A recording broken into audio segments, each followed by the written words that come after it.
ধন্যবাদ। আপনারা প্রতি বছর ন্যায় বাংলাদেশের মানচিত্রকে রক্ষা করার জন্য বাংলাদেশের রাখাল রাজা শহীদ রাষ্ট্রপতি জিয়াউর রহমান বীরুত্তম তিনি এই দেশের মানুষের জন্য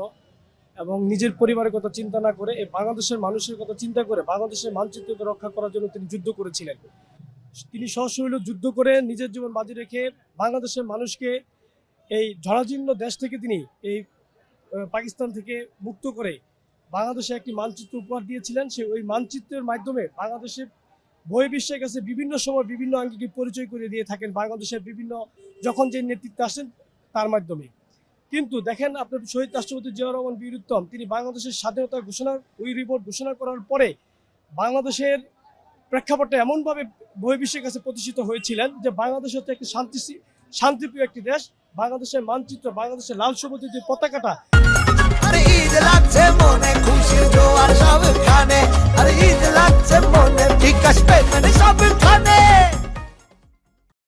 বহির্বিশ্বের কাছে পরিচয় করে দিয়েছেন যে বাংলাদেশ হচ্ছে এমন একটি দেশ যে দেশের মাধ্যমে সারা বিশ্বের শিল্প কারখানা যে কিনা সারা বিশ্ব দেখবেন শিল্প কারখানা যে প্রতিষ্ঠিত করেছেন শহীদ রাষ্ট্রপতি জিয়াউর রহমান বীরুত্তম। তিনি খাল খননের মাধ্যমে দেশের বিভিন্ন সময় বিভিন্ন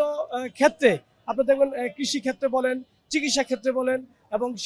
শিশু কিশোরদের খেলাধুলার যে বিষয়গুলো ছিলেন সব কিছু কিন্তু তৈরি হয়েছিল শহীদ রাষ্ট্রপতি জিয়াউর রহমান বীরুত্তমের সময়। উনি যে জিনিসটিকে দিয়ে গেছেন বাংলাদেশে এটি এখনো পালাক্রমে যে যখন যে আসতেন তিনি এই শহীদ রাষ্ট্রপতি জিয়াউর রহমান বীরুত্তমের যে কর্মকাণ্ডগুলো সেগুলো বিভিন্ন আঙ্গিকে তারা ব্যবহার করেছিলেন। দুঃখের সাথে বলতে হয় কিছু সময় যারা দেশে রাষ্ট্র পরিচালনা করতে চেয়েছিলেন, রাষ্ট্রটাকে একটি জঙ্গি রাষ্ট্র বানাতে চেয়েছিলেন, রাষ্ট্রটাকে একটি দেউলিয়া রাষ্ট্র পরিচালিত করতে এবং সেই দেউলিয়া রাষ্ট্র থেকে প্রতিফলন ঘটানোর জন্য বিভিন্ন সময় যেমন আমাদের দেশনীতি বেগম খালেদা জিয়া তিনি তিনবারের প্রধানমন্ত্রী ছিলেন, রাষ্ট্রপতির ওয়াইফ থাকা সত্ত্বেও দেশের মানচিত্র রক্ষা করা যেমন করে শহীদ রাষ্ট্রপতি জিয়াউর রহমান মানচিত্র রক্ষা করেছিলেন ঠিক তদ্রুপভাবে দেশনীতি বেগম খালেদা জিয়া আজকে তিনি আমাদের মাঝে নেই, তারপরেও উনি যতবারই দেশের নেতৃত্বে ছিলেন ততবারই শহীদ রাষ্ট্রপতি জিয়ার আদর্শকে ধারণ করে তার ধারণটাকে লালন করে তিনি সেটি তার যে অসম্পূর্ণ যে কাজগুলো আছে সেটি হচ্ছে এখন আমাদের দীর্ঘ 17 বছর আন্দোলন সংগ্রাম এরপরে আমাদের দেশনীতি বেগম খালেদা জিয়ার একমাত্র সন্তান শহীদ রাষ্ট্রপতি জিয়াউর রহমান বীরুত্তমের একমাত্র সন্তান আমাদের বর্তমানে সকল স্তরের মানুষ যাকে কিনা সবাই বিশ্বাস করে ভালোবেসে দেশের নেতৃত্ব তার হাতে দিয়েছেন যে আমাদের নেতা জনাব তারেক রহমান তিনি বর্তমানে প্রধানমন্ত্রী হিসেবে আছেন। আজকে এই